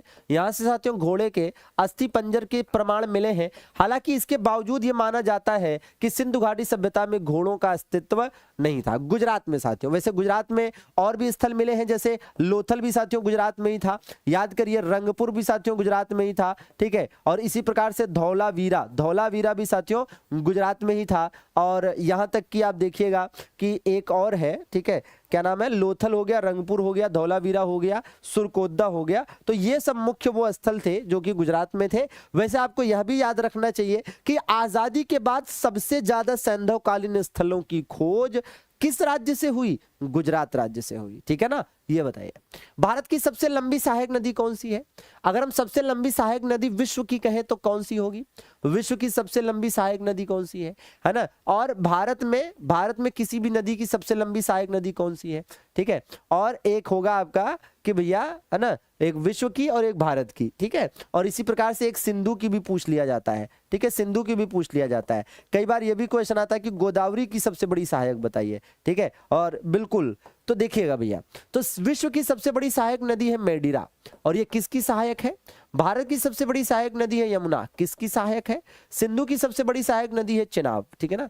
हाँ जी, तो भैया अब इसका आंसर आप कमेंट बॉक्स में बताएंगे, ठीक है। इसका आंसर आप कमेंट बॉक्स में बताएंगे, स्पेशली वे छात्र जो कि क्लास को लाइव न देखकर बाद में देखते हैं, ठीक है। तो ये साथियों किसकी सहायक नदी है? तो ये भैया अमेजन की सहायक नदी है, किसकी? अमेजन की, ठीक है। और यमुना गंगा की है, आप जानते हैं। तो फिलहाल राइट आंसर क्या हो जाएगा भैया? राइट आंसर इसका हो जाएगा यमुना, ठीक है। हाँ जी, यमुना हो जाएगा। चलिए आगे देखा जाए, ये बताइए भाई, कह रहा है चैत्र भूमि किसका समाधि स्थल है? किसके समाधि स्थल को चैत्र भूमि कहा जाता है? किसके समाधि स्थल को चैत्र भूमि कहा जाता है भैया? तो बिल्कुल याद रखना है, डॉक्टर भीमराव अंबेडकर के समाधि स्थल को चैत्र भूमि कहा जाता है ना। और ये काफी इंपॉर्टेंट है, अलग अलग लोगों के जो समाधि स्थलों के नाम है वो आप अपनी स्क्रीन पर देख सकते हैं। ये कुछ इंपॉर्टेंट है जहां से क्वेश्चन आते हैं। वैसे चैत्र भूमि याद करना आसान इसलिए भी है क्योंकि साथियों जो गौतम बुद्ध थे, इन्होंने अपने जीवन के अंतिम समय में बौद्ध धर्म अपना लिया था, ठीक है। इन्होंने अपने जीवन के अंतिम समय में बौद्ध धर्म अपना लिया था। दरअसल में हुआ क्या था कि भाई doctor Bhimrao Ambedkar Hindu code bill लेकर आए थे। भाई देश के पहले कानून मंत्री थे, तो कानून मंत्री के हैसियत से इन्होंने देश की संसद में हिंदू कोड बिल पेश किया। हिंदू कोड बिल क्या था? यह एक ऐसा बिल था, एक ऐसा विधेयक था जिसके पास होने से कई सारी ऐसी कुरीतियां थी समाज की जो दूर हो जाती। लेकिन इस, है ना, बिल के आते ही सड़क से लेकर संसद तक अंबेडकर जी का काफी विरोध हुआ, क्योंकि इसमें जो भी कानून बनाने की बात थी उसमें कुछ ऐसे भाई महात्मा या कुछ ऐसे रूढ़िवादी सोच के लोग रहे जिन्होंने इसका काफी विरोध किया। हिंदू धर्म के जो भी कुछ, है ना, भाई लोग थे, ठीक है, उस समय जो रूढ़िवादी सोच रखते थे उन्होंने बहुत विरोध किया था, ठीक है ना। इस वजह से साथियों अंबेडकर जी नाराज हुए और उन्होंने हिंदू धर्म छोड़कर बौद्ध धर्म अपना लिया। और बौद्ध धर्म में चैत्र क्या होता है? चैत्र साथियों बौद्ध धर्म में पूजा स्थल होता है, ठीक है। बौद्ध धर्म में जो पूजा स्थल होता है साथियों उसको चैत्र भूमि चैत्र कहा जाता है, ठीक है ना। तो इस वजह से ये आप रिलेट करके याद कर सकते हैं, बिल्कुल भाई। अच्छा, रोपड़ जो है हरियाणा में नहीं है, रोपड़ पंजाब में है, ठीक है ना। रोपड़ पंजाब में है, बनावली हरियाणा में है। चलिए ये देखिएगा, ठीक है भैया। चलिए भाई क्या कह रहा है? कह रहा है पंथ निरपेक्षता के दर्शन में निहित है। पंथ निरपेक्षता के दर्शन में, भाई पंथ निरपेक्षता क्या होता है बताओ भाई, बताओ बेटा। पंथ निरपेक्षता का दर्शन में क्या है भैया? पंथ निरपेक्षता कह लीजिए, या साथियों आप इसको और क्या कह सकते हैं? धर्म निरपेक्षता भी कह सकते हैं। क्या कह सकते हैं? धर्म निरपेक्षता भी कह सकते हैं। और आप जानते हैं कि 42वें संविधान संशोधन द्वारा इसे भारत के संविधान में शामिल किया गया था, 42वें संशोधन द्वारा, ठीक है ना। तो राइट आंसर क्या हो जाएगा? धर्मों की अनुपस्थिति, धर्मों की प्रतिद्वंदता, या इसमें से क्या भाई? सभी धर्मों के प्रति, धर्मों की अनुपस्थिति नहीं, सभी धर्मों के प्रति सम्मान, सभी धर्मों के प्रति सम्मान। जैसे अगर आपसे कहा जाए कि भारत एक धर्मनिरपेक्ष राष्ट्र है, इसका क्या अर्थ है? भारत एक धर्मनिरपेक्ष या पंथ निरपेक्ष राष्ट्र है, इसका क्या अर्थ है? तो आप बताएंगे कि भारत का कोई भी राजधर्म नहीं है, भारत का कोई राजधर्म नहीं है। क्या बताएंगे? भारत का कोई राजधर्म नहीं है, यही बताएंगे, ठीक है ना। और दूसरी बात क्या है भाई? दूसरी बात इसमें एक और मतलब हो सकता है कि भारत में सभी धर्मों को समान मान्यता है, सभी धर्मों को समान मान्यता है, सभी धर्मों को समान मान्यता है, यह भी आप बता सकते हैं। सभी धर्मों को समान मान्यता है, ठीक है ना, ये भी बता सकते हैं। चलिए ये बताइए। कह रहा है जैन धर्म में 3 रत्न। भाई साथियों ये जो त्रिरत्न शब्द आ रहा है, ठीक है, त्रिरत्न, ठीक है, तो त्रिरत्न शब्द जो है बौद्ध धर्म में भी है और जैन धर्म में भी है। जब आप बौद्ध धर्म में त्रिरत्न को देखेंगे तो बौद्ध धर्म में त्रिरत्न का मतलब क्या है? बौद्ध धर्म में त्रिरत्न का मतलब होता है बुद्ध धम्म संघ। क्या होता है? बुद्ध धम्म और संघ, ये मतलब होता है, ठीक है ना। लेकिन जब आप जैन धर्म में जाएंगे तो इसका मतलब होता है क्या? सम्यक ज्ञान, ठीक है। क्या भैया? सम्यक ज्ञान, जो कि आप यहां पर देख रहे हैं, ठीक है। और क्या होता है भैया? सम्यक दर्शन, ठीक है ना, सम्यक दर्शन, ठीक है। सम्यक ज्ञान, सम्यक दर्शन, और तीसरी चीज क्या है साथियों? तीसरा होता है सम्यक आचरण। क्या है भैया? सम्यक आचरण। तो इस बात का ध्यान देंगे। अच्छा मान लीजिए ऐसा कई बार हुआ भी है कि आपसे कहा जाए कि त्रिरत्न का संबंध किससे है, ठीक है, त्रिरत्न का संबंध किससे है, ऑप्शन में आपको जैन धर्म और बौद्ध धर्म दोनों मिल जाए, तो फिर आप आंसर किसको बताएंगे? तब आप आंसर किसे बताएंगे? ऐसा बहुत बार हो चुका है, ठीक है ना, हाँ जी, तब आपका आंसर क्या होगा, ध्यान रहे, तब आपका आंसर जैन धर्म ही होगा, तब आपका आंसर जैन धर्म ही होगा। चलिए बताएंगे, निम्नलिखित में से कौन सा भारत का सबसे छोटा जिला है? देखिए साथियों, अगर हम जिलों की बात करते हैं, डिस्ट्रिक्ट की बात करते हैं, ठीक है, डिस्ट्रिक्ट की साथियों बात करते हैं, जिलों की बात करते हैं, तो दो तरह की चीजें हम आपको बताते हैं। क्या? एक तो साथियों जनसंख्या के आधार पर देखिए, एक तो जनसंख्या अर्थात पॉपुलेशन के आधार पर, और दूसरा साथियों क्षेत्रफल के आधार पर देख लीजिए, ठीक है ना, क्षेत्रफल के आधार पर। अब इसमें होता क्या है कि जैसे जनसंख्या के आधार पर चले तो भैया सबसे बड़ा मैक्सिमम सबसे ज्यादा कहां पर है, मिनिमम कहां पर है, और ऐसे ही यहां पर भी देखिए कि भैया मैक्सिमम कहां पर है और मिनिमम कहां पर है, ठीक है ना। तो देखिए और आंसर बताइए। देखिए भाई मैक्सिमम की अगर हम बात करते हैं तो जनसंख्या के आधार पर कौन सा है साथियों? ठाणे है, ठीक है, और सबसे छोटा कौन सा है भैया? तो दिबांग घाटी जिला है, या दिबांग घाटी जिला, कौन सा भैया? दिबांग घाटी जिला, ठीक है। दिबांग घाटी जिला कहां पर पड़ता है? ये साथियों अरुणाचल प्रदेश में पड़ता है। कहां पर? अरुणाचल प्रदेश में। क्षेत्रफल की बात करें साथियों तो सबसे बड़ा कौन सा है? कच्छ है साथियों, कौन सा है? कच्छ है, और कच्छ कहां पर है भाई? गुजरात में है। और सबसे छोटा साथियों कौन सा है? तो माहे है, और माहे कहां पर है? तो ये भैया पुदुचेरी में है। कहां पर है? पुदुचेरी में है, ठीक बात है ना। तो ऐसे आपको साथियों इसका आंसर याद करना है, ऐसे एज इट इज आपको याद करना है, ठीक है, हाँ जी, एज इट इज आपको याद करना है। तो सबसे छोटा कौन सा हो जाएगा? माहे हो जाएगा। क्या हो जाएगा? माहे हो जाएगा।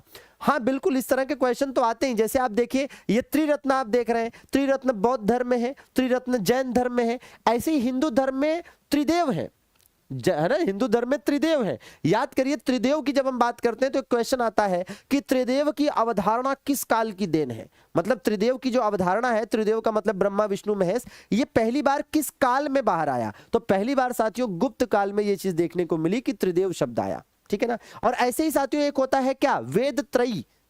क्या साथियों? वेद त्रयी, ठीक है ना, वेद त्रयी की बात करें, ठीक है, कहां भैया? लेह कहां होगा? कुमकुम जी, लेह कहां होगा? लद्दाख में। अब जिलों की संख्या बढ़ चुकी है, पहले लद्दाख में 2 ही जिला हुआ करते थे, लेह और कारगिल, है ना, अब शायद 3 और जिले बनाए गए हैं, ठीक है। चलिए ये ध्यान दीजिए। इडुक्की बात कहां पर है भैया? इडुक्की बात साथियों ये केरला में है, पहली बात तो केरला में। और केरला में कहां पर है? केरला में साथियों पेरियार नदी पर है। और को बता दें कि केरल की सबसे बड़ी नदी यही है, केरल की सबसे बड़ी नदी साथियों यही है, केरल की सबसे बड़ी नदी। तो इस बात का भी जरा ध्यान दीजिएगा, ठीक है। चलिए ये देखिए भाई, कह रहा लाइकेन। साथियों लाइकेन के बारे में कई बार आपने ये क्वेश्चन देखा होगा कि पूछा जाता है कि वायु प्रदूषण के सबसे अच्छे सूचक कौन है? वायु प्रदूषण के सबसे अच्छे सूचक, वायु प्रदूषण के सबसे अच्छे सूचक कौन है? वायु प्रदूषण के सबसे अच्छे सूचक, ठीक है ना। तो वायु प्रदूषण के सबसे अच्छे सूचक माने जाते हैं लाइकेन, ठीक है, मतलब जहां पर लाइकेन हो जाए समझिए वहां पर वायु प्रदूषण नहीं है, ठीक है ना, हाँ जी, वहां पर वायु प्रदूषण नहीं है। तो भैया ये शैवाल और कवक, शैवाल और कवक की क्या है? शैवाल और कवक की सहजीविता है। इन दोनों की क्या है? इन दोनों की साथियों सहजीविता है। और सहजीविता किसे कहते हैं? सहजीविता का मतलब साथ साथ जीना। सहजीविता का मतलब साथ साथ जीना, मतलब हम साथ साथ हैं, हम साथ साथ हैं, मतलब जब दो जीव एक दूसरे के साथ ऐसे संबंध हो कि दोनों एक दूसरे को लाभ पहुंचाएं, ठीक है। जैसे शैवाल जो है कवक को क्या देता है? शैवाल कवक को क्या देता है? शैवाल कवक को भोजन देता है, ठीक है ना। और बदले में कवक शैवाल को क्या देता है? कवक शैवाल को क्या देता है? कवक भैया शैवाल को देता है सुरक्षा। क्या देता है? सुरक्षा देता है। बात समझ रहे हैं? हाँ जी, ये जरूरी है, ठीक है। हाँ, जैसे राइजोबियम दलहनी पौधों में पाया जाता है, दलहनी पौधों की गांठों में राइजोबियम जो क्या करता है? नाइट्रोजन स्थिरीकरण करके देता है, ठीक है। तो ये चीज थोड़ा सा ध्यान रखिएगा। चलिए ये देखिए, कोशिका का ऊर्जागृह किसे कहते हैं भैया? कोशिका का ऊर्जागृह, देखिए इसमें आप देखेंगे कि कोशिका का ट्रैफिक पुलिस किसे कहते हैं, ठीक है। कोशिका का ट्रैफिक पुलिस किसे कहते हैं भैया? हाँ, कोशिका का ट्रैफिक पुलिस किसे कहते हैं? तो कोशिका का ट्रैफिक पुलिस, कोशिका का ट्रैफिक पुलिस किसे कहा जाता है? ये कहा जाता है भैया गाल्जी काय को, ठीक है ना। अच्छा, जो आपका राइबोसोम है इसको क्या कहते हैं साथियों? इसको कहते हैं प्रोटीन की फैक्ट्री, क्योंकि यहां पर प्रोटीन बनती है, प्रोटीन की फैक्ट्री से कहा जाता है, प्रोटीन की फैक्ट्री से कहा जाता है। भाई कोशिका का नियंत्रक किसे कहा जाता है? कोशिका का नियंत्रक किसे कहते हैं? कोशिका का नियंत्रक किसे कहा जाता है? ठीक है, नियंत्रक किसे कहते हैं? अच्छा भाई कोशिका का पावर, कोशिका का कोशिका का एक तरह से रसोई घर, कोशिका का रसोई घर किसे कहते हैं? कोशिका का रसोई घर मतलब किचन ऑफ द सेल, कोशिका का रसोई घर किसे कहते हैं? तो ये भी बताइए। तो भैया कोशिका का नियंत्रक कह लेते हैं केंद्रक को। किसको कहते हैं भैया? केंद्रक को कहते हैं, ठीक है ना। और कोशिका का रसोई घर किसे कहते हैं? तो क्लोरोप्लास्ट को कहा जाता है। किसको कहा जाता है? क्लोरोप्लास्ट को कहा जाता है, ठीक बात है। और इस प्रश्न का राइट आंसर आपको पता है, माइटोकॉन्ड्रिया। और माइटोकॉन्ड्रिया को कोशिका का ऊर्जा गृह इसलिए कहते हैं क्योंकि यहां पर ऊर्जा एटीपी के रूप में संचित होती है। एटीपी मतलब एडेनोसिन ट्राइफॉस्फेट के रूप में संचित होती है, ठीक बात है। अब एक शानदार सी ट्रिक आपको बता दें, जैसे कई बार क्वेश्चन पूछा जाता है कि कौन से कोशिकांगों में, हाँ सुसाइडल बैग कहते हैं लाइसोसोम को, एकदम सही कहा कि सुसाइडल बैग मतलब है ना, सुसाइडल बैग का मतलब आत्मघाती थैली। ये कहा जाता है किसको? लाइसोसोम को कहा जाता है, लाइसोसोम को आत्मघाती थैली, क्योंकि इसके फटने से पूरी कोशिका की कहानी खत्म हो सकती है, ठीक है ना। अब देखिए डीएनए, भाई डीएनए कौन कौन सी कोशिकांग में पाया जाता है पता है? इसके लिए एक शॉर्टकट ट्रिक बताते हैं आपको कि भैया डीएनए कौन कौन सी कोशिकांग में पाया जाता है? एमएनसी, ठीक है, एमएनसी याद कर लीजिएगा, मल्टीनेशनल कंपनी, ठीक है ना, एमएनसी। तो M for mitochondria, M for क्या भैया? M for mitochondria. और N for nucleus, N for nucleus, ठीक है ना। और C for chloroplast, C for chloroplast, ठीक बात है, सी फॉर क्लोरोप्लास्ट। ऐसे याद कर सकते हैं, ठीक है ना। तो ऐसे आप शानदार सी ट्रिक से याद कर सकते हैं, ठीक है। तो भैया आप इसकी एक स्क्रीनशॉट ले लीजिए, कहीं से कहीं तक कोई दिक्कत नहीं होगी, ठीक है। एकदम वीके का जीके वाला अंदाज है भैया, है ना। पढ़ते रहिए जबरदस्त तरीके से और नोट्स बनाते रहिएगा, शॉर्ट नोट्स, ठीक है। शानदार जबरदस्त जिंदाबाद, दिमाग में भी छपेगा, एग्जाम में भी फंसेगा, गारंटी। चलिए ये बताइए भैया क्या कह रहा है साथियों, निम्नलिखित में से किसमें महिलाओं के लिए विशेष प्रावधान मिल सकते हैं? इसमें से कौन से ऐसे प्रावधान है जहां पर महिलाओं के लिए विशेष प्रावधान मिल सकते हैं? भाई मौलिक अधिकार, राज्य के नीति निर्देशक सिद्धांत, मौलिक कर्तव्य, उपरोक्त सभी, इन सभी में साथियों मिल सकते हैं, इन सभी में मिल सकते हैं, ठीक है। ये देखिए अंतरराष्ट्रीय शांति दिवस कब मनाया जाता है भैया? अंतरराष्ट्रीय शांति दिवस साथियों, अंतरराष्ट्रीय शांति दिवस 21 सितंबर को मनाया जाता है। सितंबर का महीना है साथियों, सितंबर के महीने में याद करिए 14 सितंबर इंपॉर्टेंट है, क्योंकि भाई यहाँ पर राष्ट्रीय हिंदी दिवस होता है, ठीक है, यहाँ पर हिंदी दिवस हो जाता है। भाई 16 सितंबर भी काफी इंपॉर्टेंट है, 16 सितंबर को क्या होता है भैया? ओजोन परत संरक्षण दिवस हो जाता है, ठीक है, तो इसलिए इंपॉर्टेंट है, ठीक है। चलिए ये देखिएगा वैश्विक शांति सूचकांक, वैश्विक शांति सूचकांक में भारत की रैंक क्या है? वैश्विक शांति सूचकांक में भारत की रैंक है 116। क्या है भैया?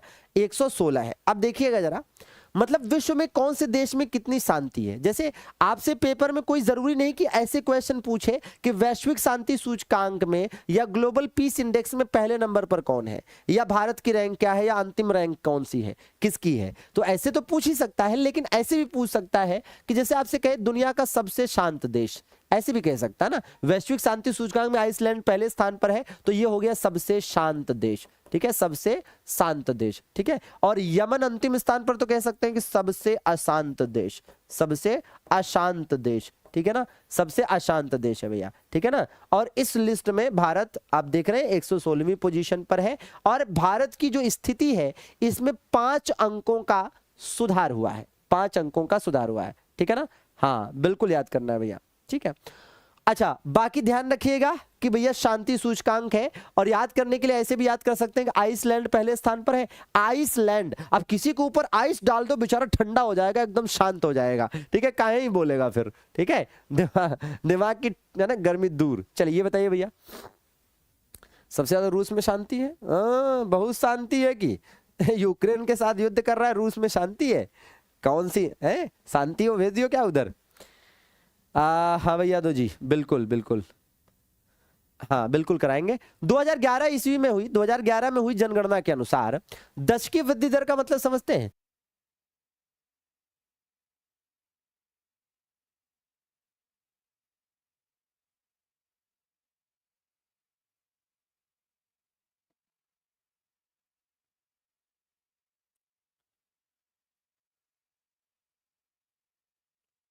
हाँ जी चलिए अब चलने लगा, बढ़िया, ठीक है। तो आइए खत्म कर लिया जाए इसको, 50 क्वेश्चन तक लेकर चलेंगे, खत्म कर लेते हैं आराम से, ठीक है। तो ये हम बता रहे थे कि दशकीय वृद्धि दर जो है देश की कितनी है, 17.7% है, ठीक है ना, 17.7% है, जिसमें सबसे ज्यादा मेघालय में है और सबसे कम नागालैंड में है, ठीक है ना, एज इट इज आपको याद कर लेना है, ठीक है ना। हाँ जी, आइए जरा अगला प्रश्न देख लेते हैं। पदार्थ की चतुर्थ अवस्था क्या है, ठीक है। देखिए आप जानते हैं कि ठोस, द्रव, गैस, ठीक है, ये 3 अवस्था तो होती ही है, ठोस, द्रव और गैस, ये 3 अवस्था तो आप जानते हैं। अब चतुर्थ अवस्था क्या है, तो चतुर्थ अवस्था साथियों किसको बोला जाता है, प्लाज्मा को चतुर्थ अवस्था बोला जाता है, प्लाज्मा को चतुर्थ अवस्था बोला जाता है, ठीक बात है। तो आप देख सकते हैं कि सॉलिड, लिक्विड, गैस, तो चौथी अवस्था जो है वो क्या है, प्लाज्मा है, ठीक है ना। चलिए आगे देख लिया जाए। कह रहे राजदूतों की नियुक्ति किसके द्वारा की जाती है, राजदूतों की, राजदूत मतलब जो अलग अलग देशों में है ना एम्बेसडर्स नियुक्त किए जाते हैं, राजदूत या जो उच्चायुक्त कह सकते हैं, तो ये साथियों किसके द्वारा नियुक्त किए जाते हैं, राष्ट्रपति के द्वारा। देखिए राष्ट्रपति के द्वारा तो बहुतों की नियुक्ति की जाती है, जैसे प्रधानमंत्री हुए, मंत्री हुए, ठीक है, राज्यपाल है साथियों, ठीक है, महान्यायवादी है, ठीक है, महान्यायवादी है साथियों। इसी प्रकार से आप देखिए कैग है, ठीक है, कैग है, ठीक है। इसी प्रकार से आप देखिए जो जज हैं, ठीक है, जज वो भी कहां से भैया, जज भी आप देखिए भाई सुप्रीम कोर्ट के जज, हाई कोर्ट के जज, ठीक है। और इसी प्रकार से जितने भी राष्ट्रीय स्तर पर आयोग होते हैं, राष्ट्रीय स्तर पर जितने भी आयोग हैं, ठीक है, उनके अध्यक्ष व सदस्यों की नियुक्ति। तो ध्यान दीजिएगा, जैसे पीएम और मंत्रियों की जो नियुक्ति है राष्ट्रपति के द्वारा अनुच्छेद 75 के तहत की जाती है। गवर्नर की नियुक्ति साथियों अनुच्छेद 153 के द्वारा की जाती है, ठीक है, सॉरी 155 के द्वारा, ठीक है। महान्यायवादी की नियुक्ति अनुच्छेद 76 के द्वारा, ठीक है। कैग की नियुक्ति अनुच्छेद 148 के द्वारा, सुप्रीम कोर्ट के जजों की नियुक्ति अनुच्छेद 124 के द्वारा, और हाई कोर्ट के जजों की नियुक्ति अनुच्छेद 217 के द्वारा, और राष्ट्रीय आयोग के जितने भी अध्यक्ष व सदस्य होते हैं उन सब की नियुक्ति राष्ट्रपति के द्वारा की जाती है। अलग अलग आयोग हैं भैया। अब देखिए निश्चित रूप से आप में से कुछ लोग ऐसा हो सकते हैं जिनको लगे कि यहां पर कुछ चीजें गलत लिखी गई हैं। जैसे कुछ लोगों को कहां डाउट होगा, यहां डाउट हो सकता है कि नहीं सर 155 नहीं 153 कर लो। तो ध्यान रखना 153 में पद है, नियुक्ति 155 के तहत है। यहां कुछ लोगों को डाउट हो सकता है कि हाई कोर्ट वाला सर 214 होगा, 217 नहीं होगा। तो भैया 217 ही होगा, 214 के तहत हाई कोर्ट का प्रावधान है, ठीक है ना। हाँ आइए ये देख लिया जाए। हाँ जी, हाँ क्लास 2 घंटे थी, लेकिन इतनी तबीयत ठीक नहीं है, ठीक है, थोड़ा सर्दी है तो 2 घंटे क्लास नहीं ले सकते, ठीक है, नहीं तो दिक्कत हो जाएगी। क्या चाहते हो कल क्लास ना ले पाए, क्या चाहते हो कल क्लास ना ले पाए, ले लेना। तो देखो ऐसा है थोड़ा थोड़ा रोज पढ़ लो, ये नहीं कि इकट्ठा एक दिन निपटा लो। हाँ सोने का अंडा देने वाला मुर्गी तो एक ही दिन में निपटा दोगे। चलो तो यह देखेंगे विश्व मौसम विज्ञान संगठन साथियों, इसकी स्थापना हुई थी, विश्व मौसम विज्ञान संगठन 1950 में स्थापित हुआ था और इसका हेड ऑफिस कहां पर है, जिनेवा में है, ठीक है। अंतर्राष्ट्रीय सौर गठबंधन इंटरनेशनल सोलर अलायंस 2015 में स्थापित हुआ था और इसका हेड ऑफिस गुरुग्राम हरियाणा में है। अंतर्राष्ट्रीय समुद्री संगठन मतलब आईएमओ की बात हो रही है, 1958 में स्थापित हुआ था और इसका हेड ऑफिस लंदन में है, ठीक है। विश्व पर्यटन संगठन जो है तो वर्ल्ड टूरिज्म ऑर्गेनाइजेशन कह सकते हैं, है ना, WTO मतलब वर्ल्ड ट्रेड ऑर्गेनाइजेशन ना समझिएगा। 1975 में इसकी स्थापना हुई थी। और मैड्रिड क्या है, ये स्पेन की राजधानी है। मैड्रिड क्या है, स्पेन की राजधानी है, ठीक है ना। हाँ बिल्कुल बिल्कुल ठीक है भैया। तो राइट आंसर क्या हो जाएगा इसका, DCAB, हाँ DCAB इसका राइट आंसर हो जाएगा, ठीक बात है ना, DCAB इसका राइट आंसर हो जाएगा। अच्छा बाकी एक और स्पेशल चीज है आपके लिए, ठीक है ना। हाँ एक शानदार सी चीज है कि study of blood, study of liver, ये तो खैर आपको रटा होगा लेकिन फिर से दे रहा हूं, याद कर लीजिएगा। और हाँ बिल्कुल कमेंट करके बताइएगा साथियों कि सेशन आपको कैसा लगा और 50 में से किसने कितने क्वेश्चन सही किए हैं ये भी कमेंट करके बताइए। और एक बार सेशन को लाइक जरूर कर लीजिए। हाँ गैट वाला WTO वाला तो वो अलग है, ठीक है। और इस क्लास की PDF आपको मिल जाएगी टेलीग्राम पर। और याद रहे कि डेली रात 9 बजे आपकी RPF की क्लास होती है, डेली रात 9 बजे आपकी RPF की क्लास होती है। कल रात 9 बजे मतलब 14 अक्टूबर रात 9 बजे स्पोर्ट्स स्पेशल का सेशन होगा जिसमें स्पोर्ट्स से संबंधित बहुत सारी चीजें चीजें हैं जैसे प्रसिद्ध खेल मैदान है, प्रमुख देशों के राष्ट्रीय खेल हैं, विभिन्न खेल तथा परिसर हैं, खेल तथा खिलाड़ियों की संख्या है, खेलों से संबंधित पुरस्कार है, ये सब आपको कराने वाला हूं, तो जरूर आइएगा, है ना। क्लास शेड्यूल है, जाकर लाइक वाइक कर दीजिएगा, है ना, और बेल आइकन का बटन भी दबा लीजिएगा ताकि जैसे ही क्लास स्टार्ट हो आप तक नोटिफिकेशन पहुंच जाए, ठीक है भैया। बाकी ध्यान रहे साथियों कि आप देख सकते हैं कि भैया ये वो टेलीग्राम ग्रुप है जहां पर आपको इस क्लास की पीडीएफ मिल जाएगी, ठीक है ना, इस क्लास की पीडीएफ मिल जाएगी। और ये कहूंगा कि आप में से कोई ऐसा हो जो जीके जीएस की तैयारी शानदार तरीके से करना चाहता हो और जीएस का इंडिविजुअल, ठीक है, जीएस का इंडिविजुअल बैच पढ़ना चाहता हो, फाउंडेशन बैच, तो इस पर अभी बम्पर डिस्काउंट चल रहा है, आप ले सकते हैं। जीएस फाउंडेशन 5.0, ठीक है ना, जीएस फाउंडेशन 5.0 केवल जीएस का बैच है। History, polity, geography, economy, current affair, static, GK, सारा सब्जेक्ट आपको इसमें मिल जाएगा। इस बैच पर अभी 50% का डिस्काउंट चल रहा है राम 50 कूपन कोड यूज करने पर। तो ध्यान रहे कि क्या कूपन कोड यूज करना है, राम 50, ठीक है ना। तो प्ले स्टोर पर जाकर MD classes official app download करके अपना नाम नंबर डालकर रजिस्टर करके पेड कोर्सेज के सेगमेंट पर क्लिक करके जीएस फाउंडेशन 5.0 बैच ले सकते हैं आप, राम 50, RAM 50। इस कूपन कोड से 50% का डिस्काउंट मिल जाएगा और आपको यह बैच मात्र 299 में अवेलेबल हो जाएगा, ठीक है ना। तो ले सकते हैं, ये हर तरह के एग्जाम के लिए कारगर है। एक बार इससे आप जीएस पढ़ लिए तो कोई भी पेपर में बैठिए, जीके जीएस की चिंता खत्म, ठीक है। चलिए, बहुत बहुत शुक्रिया आप सभी का जुड़ने के लिए। सेशन को लाइक कर दीजिएगा। कल रात 9 बजे फिर मुलाकात होगी। धन्यवाद, thank you very much, good night, शुभ रात्रि, जय हिंद।